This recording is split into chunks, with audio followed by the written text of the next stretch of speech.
Hello students, मैं वापस आ गया हूं आपके सामने एक बेहतरीन ज़बरदस्त वीडियो के साथ। अब आज का जो टॉपिक है ना वो बहुत इंपॉर्टेंट हो गया है। क्यों इंपॉर्टेंट हो गया? क्योंकि नया सेशन चालू हुआ है और नए सेशन के स्टार्ट होने के पहले ही सीबीएसई ने एक बड़ा बम जो है वो बच्चों के सर पे गिरा दिया है। अब वो क्या बम है?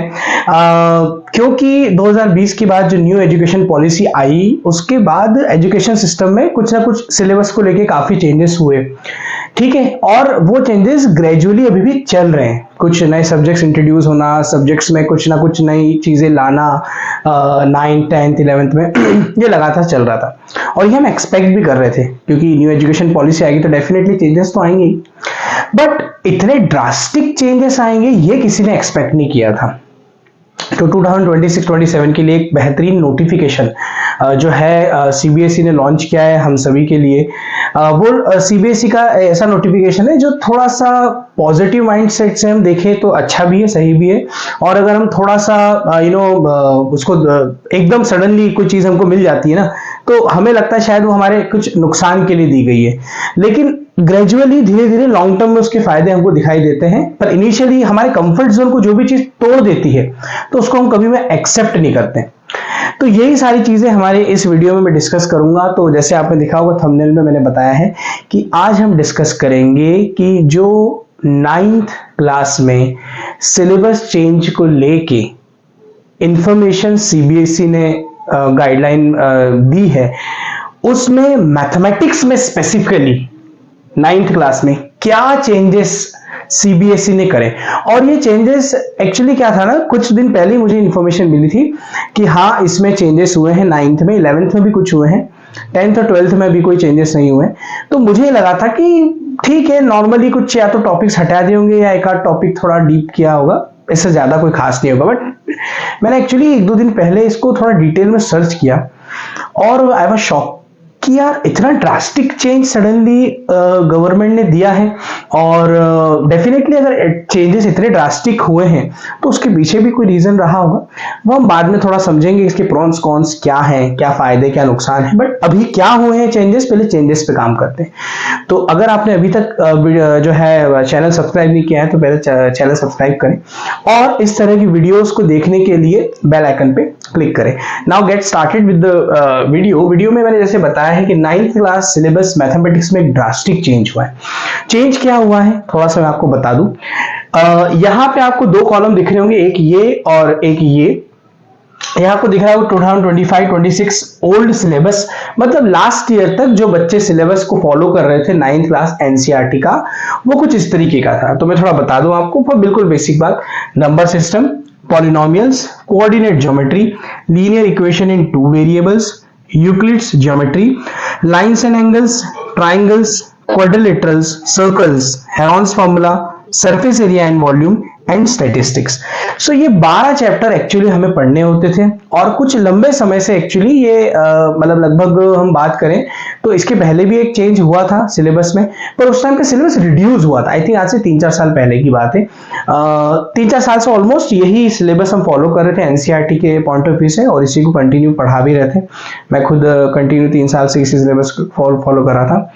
लेकिन इस साल 2026-27 में कुछ चीजें ऐड की हैं, ऐसा नहीं बोलूंगा, बहुत सारी चीजें ऐड की हैं और रिड्यूस कुछ भी नहीं किया है, ठीक है। और कुछ टॉपिक ऐसे हैं जो 11th क्लास के हैं और वो 9th क्लास में इंट्रोड्यूस किए। तो पहले मैं बता दूं कि क्या क्या चीजें इंट्रोड्यूस की हैं आपके 9th क्लास के मैथमेटिक्स के सिलेबस के अंदर। तो सबसे पहला, this is called AP arithmetic progression. ये एक्चुअली 10th क्लास का टॉपिक होता है। 10th क्लास में जब आप बच्चे पढ़ते हैं तो वो एक चैप्टर होता है arithmetic progression, sequence and series इसका जो है टॉपिक होता है। उसके अंदर अरिथमेटिक प्रोग्रेशन एक टाइप होता है जो वहां सीखते हैं, जो कि अब आपको 9th में पढ़ने को मिलेगा। 9th में इसको इंट्रोड्यूस कर दिया गया है, ठीक। नेक्स्ट है GP geometric progression. Geometric progression तो 10th क्लास में भी नहीं होता था। Generally geometric progression normally ICSE board में 10th क्लास में होता है, लेकिन इसको इंट्रोड्यूस कर दिया है गवर्नमेंट ने 9th के सिलेबस में। सीबीएसई में जो जीपी है ये 11th क्लास में इंट्रोड्यूस होता था और अब उन्होंने 9th में ही इसको इंट्रोड्यूस कर दिया। इवन मतलब जो ये जो साल है ना, इस साल का बच्चा एक ये टॉपिक 11th क्लास में जो उसको पढ़ना चाहिए था वो इसी साल पढ़ लेगा 9th में, और इवन 10th के बच्चे भी इसको नहीं समझ पाएंगे क्योंकि 10th में भी अभी सिलेबस में जो है इस टॉपिक को नहीं लिया जाता है। तो यह ज्योमेट्रिक प्रोग्रेशन, तो जैसे अर्थमेटिक प्रोग्रेशन होता है वैसे एक ज्योमेट्रिक प्रोग्रेशन भी होता है, ये भी सीक्वेंस सीरीज का ही एक पार्ट है, ठीक है। नेक्स्ट सब्स्टिट्यूशन एलिमिनेशन, ये दो मेथड्स हैं इक्वेशंस को सॉल्व करने की। क्या होता था ना एक्चुअली लास्ट ईयर तक जो अभी तक सिलेबस था उसमें चैप्टर होता था लीनियर इक्वेशन इन टू वेरिएबल्स, ठीक है।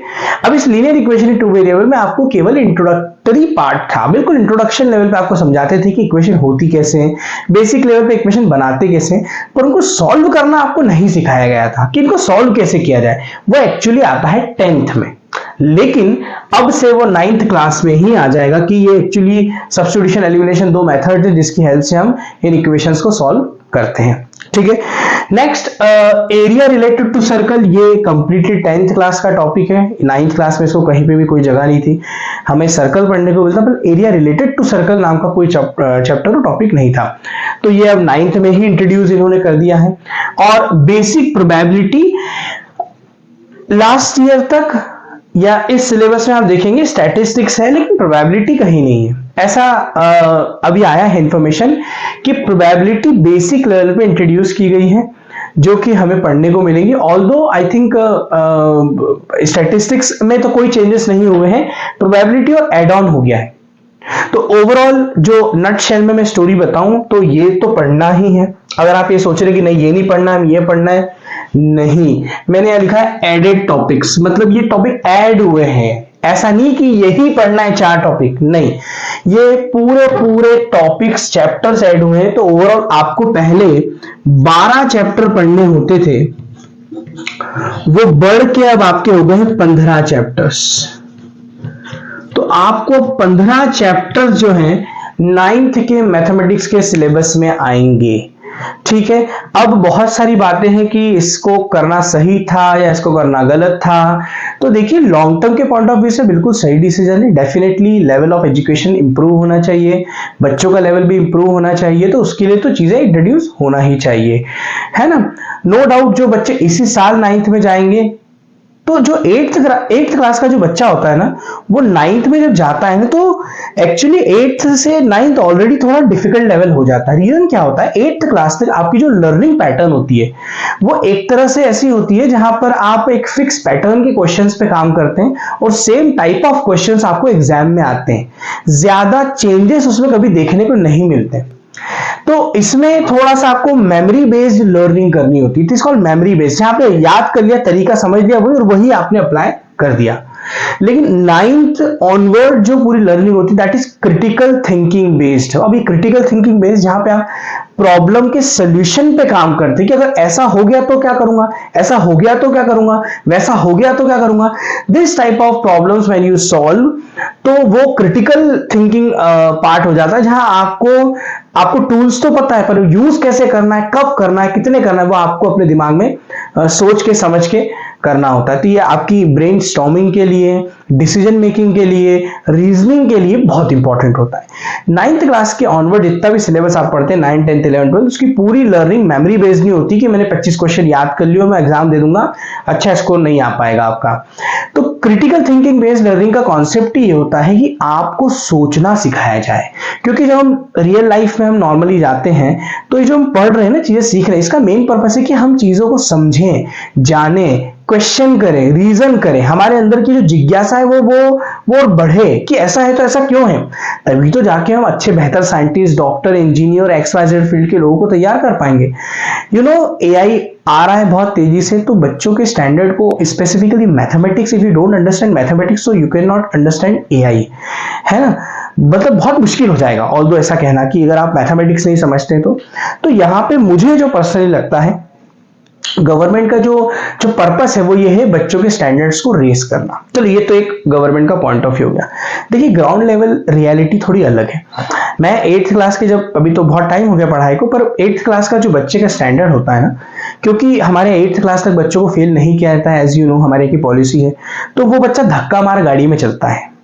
आपको ही पता है अगर 20-22 नंबर किसी बच्चे को आ रहे तो ग्रेस दे के 3-4-5 नंबर दे के उसको पास कर दिया जाता है कि ठीक है उसका साल खराब ना हो, छोटा है, आगे बढ़ जाए। पर सडनली वो 9th में अगर ऐसे सिलेबस को देखेगा, जो बच्चा धक्का मार के बड़ा है, जो बच्चा बिल्कुल बहुत खराब स्थिति में था और वो बिल्कुल उसको याद करवा दिया, या कई स्कूलों में तो ऐसा होता है कि 30-40 क्वेश्चंस की एक शीट दे दी जाती है और वो ही question as it is exam में आ जाते हैं।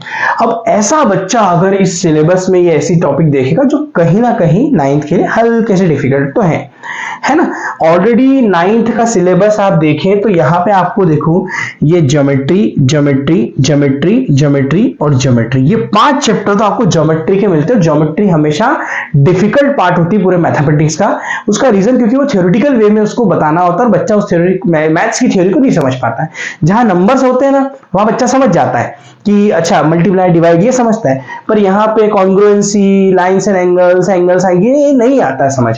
मैं 10 साल से पढ़ा रहा हूँ, बच्चों को नहीं क्लिक होता, अच्छे बच्चों को समझ नहीं आता कि ये बन कैसे रहा है। तो ये तो ऑलरेडी डिफिकल्ट पार्ट था ही। इन 4-5 चैप्टर के कारण ही 9th क्लास डिफिकल्ट कंसिडर होती थी कंपैरिजन टू 10th इवन, ऐसा कहते थे। लेकिन ये आप 5 चैप्टर और ऐड ऑन हुए हैं और ये पिछला जो है वो तो करना ही है, तो डेफिनेटली बर्डन तो बड़ा है। अच्छा, ये तो केवल मैंने मैथमेटिक्स का बताया आपको, साइंस का अलग है, सोशल में जो चेंजेस हुए वो अलग है। उसमें भी ऐसा कुछ हुआ है, ये जो टॉपिक हायर क्लासेस में होना चाहिए वो इंट्रोड्यूस हुए लोअर क्लास 9th में। इंग्लिश में भी हुआ इवन, तो चेंजेस हर जगह हुए, पर मैथ्स में मुझे पर्सनली लगे कि ड्रास्टिक चेंजेस हैं जो आपसे शेयर करना चाहिए। अब कैसे इसकी प्रिपरेशन करें इसकी वीडियो मैं नेक्स्ट आपको बताऊंगा, और मैं अब इस पर्टिकुलर चैनल पे आपको बताऊंगा कि हम कैसे कर सकते हैं इन चैप्टर्स को, उनकी सॉल्यूशन वीडियो, बेसिक इंपॉर्टेंट चीजें क्या है, बेसिक से वो थोड़ा मैं तैयार करके आपको बताऊंगा। आई होप आपको समझ आया होगा कि क्या चेंजेस आए हैं। अब भैया चेंजेस तो आ गए हैं, हम नहीं कर सकते कुछ, तो पढ़ाई में लग जाओ अच्छे से, मेहनत के साथ। थोड़ी सी एफर्ट आपको ज्यादा लगानी पड़ेगी, मैं पहले ही बता रहा हूं। जैसे मैंने कहा 8th क्लास के बच्चे जो 9th में आते हैं, they are not mentally prepared for this kind of things कि इतना 15 चैप्टर हो गए नए, साइंस में भी नई चीज इंट्रोड्यूस हो गई है, हर बच्चे का लेवल नहीं होता है। आप अगर देखिए ओवरऑल तो क्लास में 40 बच्चों की क्लास, कितनी बड़ा टीचर पढ़ा रहा हो, कितनी बड़ी कोचिंग क्लास पे जाओ, कितनी बड़ी स्कूल में जाओ, 10 बच्चे काम के होते हैं जो समझदारी से अपने आप से खुद से कर लेते हैं। बाकी जो आप समझ लीजिए 40 में 30 बच्चे हैं वो एवरेज या बिलो एवरेज ही रहते हैं, क्योंकि सबको कलेक्टर नहीं बनना है इस दुनिया में, ठीक है। बट उनको भी ये चीजें तो पढ़नी पड़ेंगी। तो आई होप आपको समझ आएगा कि चेंजेस क्या हुए हैं। और if you like the video तो हिट द लाइक बटन, और इट मोटिवेट्स मी कि यार मैं और बेहतर काम करूं और बेहतर वीडियो आपके लिए लाऊं। तो thank you for watching, thanks a lot.